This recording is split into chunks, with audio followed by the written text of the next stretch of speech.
हाँ बोलो, क्या खबर है। इंस्पेक्टर जिन अपने घर में बैठा फ़ोन पर बात कर रहा था। एहतियातन वो घर से बाहर निकल आया था, जहाँ उसकी बेटी बाहर खेल रही थी। ऐसे ही खबर दे दूँ, मुझे क्या मिलेगा। डार्लिंग, तुम चाहती क्या हो? जो चाहोगी वो मिलेगा मिनी जान। वो आवाज़ काफ़ी कम रखकर बात कर रहा था कि उसकी बेटी तक ना पहुँचे। इतना धीरे क्यों बोल रहे हो? थोड़ी ऊंची आवाज़ में बोलो ना। वो एक अदा से बोली थी। डार्लिंग, मैं काम कर रहा हूँ ना, तुम बोलो ना मेरी जान, क्या हुआ है। वो इल्तिजा कर रहा था जबकि सारा ध्यान अंदर था। अगर उर्वा सुन लेती तो अच्छा खासा हंगामा होता। पहले कहो यू लव मी।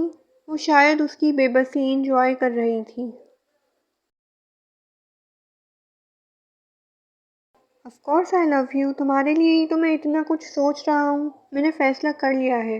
ये डेविल का केस हल होते ही ना मैं तुमसे शादी करूँगा। मुझे तुम पर पूरा यकीन है जिन, मैं तुम्हारी पूरी मदद करूंगी। अच्छा सुनो मेरी बात, खबर ये है, विक्रम दादा इंडिया से मंडे को दुबई आ रहा है।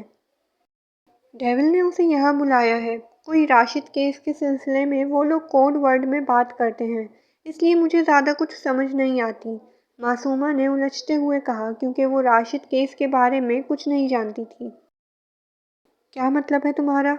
डेविल वापस आ गया है दुबई? जिन परेशान हुआ था। हाँ डेविल सर आज ही वापस आए हैं। देखो मासूमा, उसकी नज़रों से बचकर रहना। वो तुम्हें देखकर ही सब जान जाएगा।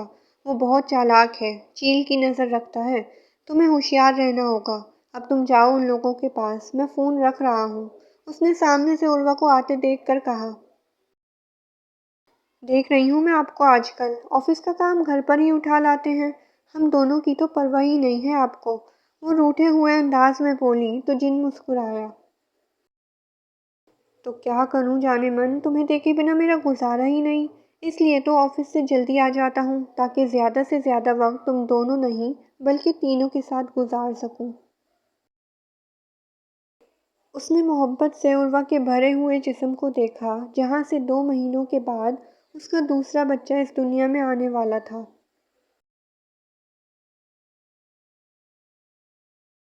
टेहंग रात को घर आया तो देखा वाइन सो रही है। वो सफ़र से काफ़ी थक चुकी थी। वो उसे जगाए बगैर ही उसके करीब आया, लेकिन अपने बेड पर शोनू को देखकर खटका।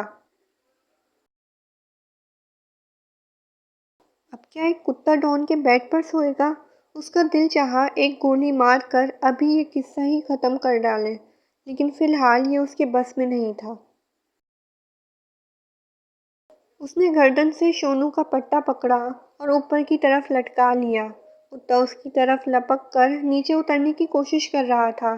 साथ में दबी दबी चीखें भी निकल रही थीं, जिसकी वजह से वाइन मैडम की आंख खुल गई। वाइन, ये कुत्ता मेरे बेड पर क्या कर रहा है?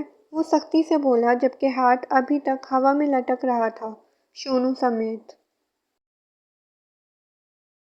ये कुत्ता नहीं है, इसका नाम शोनू है। वायन ने याद दिलाते हुए जल्दी से लपक कर कुत्ते को पकड़ना चाहा, जबकि टेहंग ने फेंकने वाले अंदाज में कुत्ते को उसकी गोद में डाला। मिला शोनू, चोट तो नहीं लगी? वायन ने उसे टटोलते हुए बोला। नहीं लगी उसे कोई चोट, वो चिल्लाया था। वायन, अभी के अभी निकालो इस कुत्ते को मेरे कमरे से। ठीक है, जा रहे हैं हम बाहर, वायन ने उठते हुए कहा, जब टेहंग ने उसका हाथ पकड़ लिया। वायन, तुम कहाँ जा रही हो? दूसरे कमरे में जा रही हूँ। और कहाँ जा रही हूँ? मतलब अब तुम इस कुत्ते के लिए ये कमरा छोड़ोगी? टेहंग को अब उस पर गुस्सा आने लगा था। तो इसे अकेले दूसरे कमरे में डर लगेगा ना? वायन ने मुंह बनाकर कहा। वायन, ये एक कुत्ता है और इसे बाहर निकलते हुए डर नहीं लगेगा। इसे बाहर करो इस कमरे से, और खबरदार जो तुम इस कमरे से बाहर गई, टांगे तोड़ दूंगा तुम्हारी। फिलहाल उसे शोनू से ज़्यादा वाइन पर गुस्सा आ रहा था, जो एक कुत्ते के लिए उसे छोड़कर जा रही थी। बाहर करो इसे, बल्कि मैं खुद करता हूँ। ये कहते ही टेहंग आगे बढ़ा और उसका पट्टा पकड़कर कमरे से बाहर कर दिया। वाइन भी उठकर बाहर जाने लगी। वाइन, तुम्हें मेरी बात एक बार में समझ नहीं आई? कुछ ज़्यादा ही सर पर चढ़ा लिया है मैंने तुम्हें। अब उसे सचमुच वाइन पर गुस्सा आ गया था। टेहंग, मैं तो आपके लिए खाना लाने जा रही हूँ। वाइन उसे गुस्से में देखकर वाकई घबरा गई थी। शुक्र है शोनू के अलावा शौहर का भी ख्याल आया। उसने जतलाते हुए कहा, तुमने खाना क्यों बनाया? हम बाहर चल के कुछ खा लेते, इतनी थकावट होती है सफ़र से। टिहन समझ चुका था कि वो उसके गुस्से की वजह से इतनी कम आवाज़ में बात कर रही है। आज वो बिल्कुल उसी दिन की तरह बात कर रही थी जब टेहंग ने पहली बार उसे थप्पड़ मारा था। जहाज़ क्या मैं अपने सर पर उठाकर लाई थी जो थक गई होंगी? वो फौरन ही अपने पुराने लहजे में बोली। उसका ये प्यारा सा अंदाज टेहंग की जान था। अब वो पहले दिन की तरह एक डरी सहमी लड़की नहीं थी।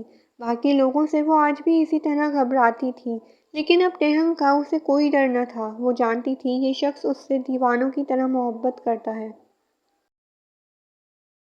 उसके लिए किसी भी हद तक जा सकता है। उसे यकीन था ये शख्स उसे कभी खुद से दूर नहीं होने देगा। यही वजह थी कि अब वो उससे नहीं डरती थी, जबकि उसे सिर्फ उसी से डरना चाहिए था।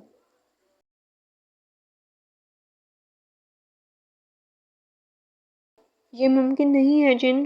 डेविल ने लैला को अपने घर आने से मना किया है, और अगर लैला वहाँ नहीं जाएगी तो मैं कैसे जा सकती हूँ? वो लोग तो मुझे वैसे भी किसी खाते में नहीं लेते। ट्राई तो करो मासूमा यार, तुम मेरे लिए इतना नहीं कर सकती? और यहाँ मैं इस केस के बाद अपनी पूरी फैमिली छोड़ने को तैयार हूँ तुम्हारे लिए। याद रखना मासूमा, अगर आज तुमने मेरा काम नहीं किया तो मैं आइंदा तुमसे बात नहीं करूँगा। लेकिन जिन, मेरी बात समझने की कोशिश करो, मैं उसे नहीं ला सकती बाहर। मासूमा उदासी से समझाने की कोशिश कर रही थी, लेकिन वो कुछ भी समझने को तैयार न था।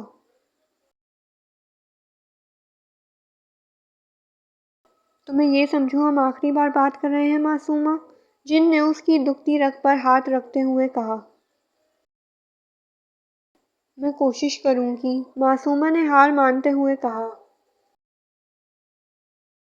मुझे यकीन है तुम ये कर लोगी। जिन फ़ोन बंद करके दिल खोल कर हंसा था। उसे यकीन था कि मासूमा उसका काम ज़रूर करेगी।